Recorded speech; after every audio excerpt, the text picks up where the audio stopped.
Hola, ¿qué tal? De nueva cuenta desde Mazatlán, Sinaloa. Soy Omar David García.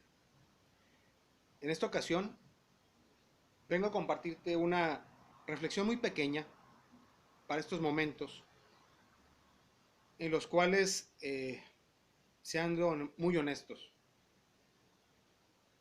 estamos metidos en una espiral de violencia y de total descontrol. Quiero aclarar en esto un punto. La única manera de resolver las cosas es con el diálogo. Cuando llega el punto en que la violencia se convierte en la única forma en que solucionamos las cosas, aunque suene muy trillado, jamás se justificará. Porque esto es una espiral y hacia abajo. Gente que ha fallecido por cuestiones raciales en muchos países. Gente que es alejada de sus hogares por culpa de políticos. Situaciones de odio religioso, etcétera. ¿Por qué no pongo nombres y lugares? Porque desafortunadamente con este problema de la pandemia no hemos sabido resolver el cómo lidiar con esta enfermedad y con todo el resto de problemas que están a nuestro alrededor. Yo soy uno de ellos, igual que tú. Estoy muy preocupado.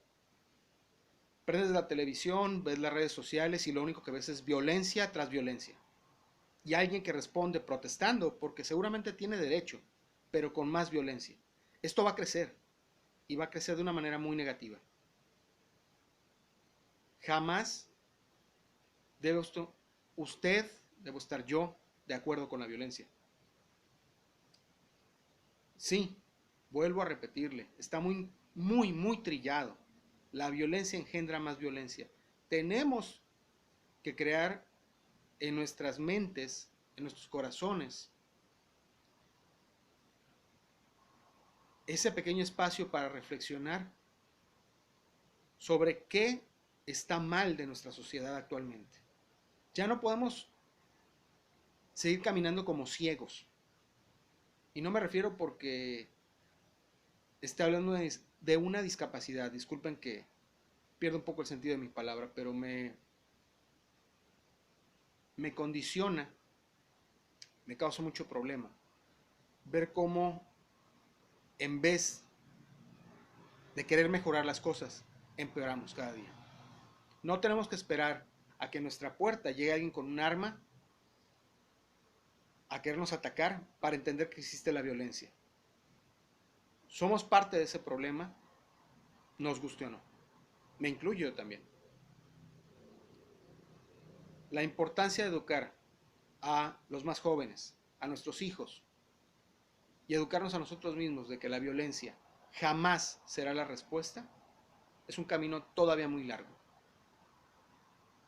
Algunos le llaman pacifismo, yo le llamo sentido común. Los ejércitos existen, las armas existen,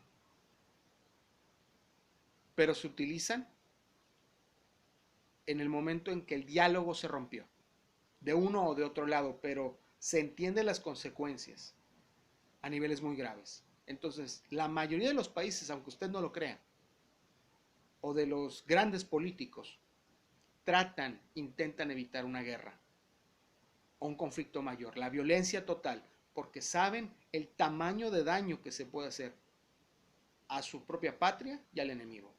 Lo conocen. Entonces, ¿qué estamos esperando? ¿A que las cosas escalen en mayor violencia? ¿O simplemente podemos sentarnos, dialogar? Preferiría por mucho más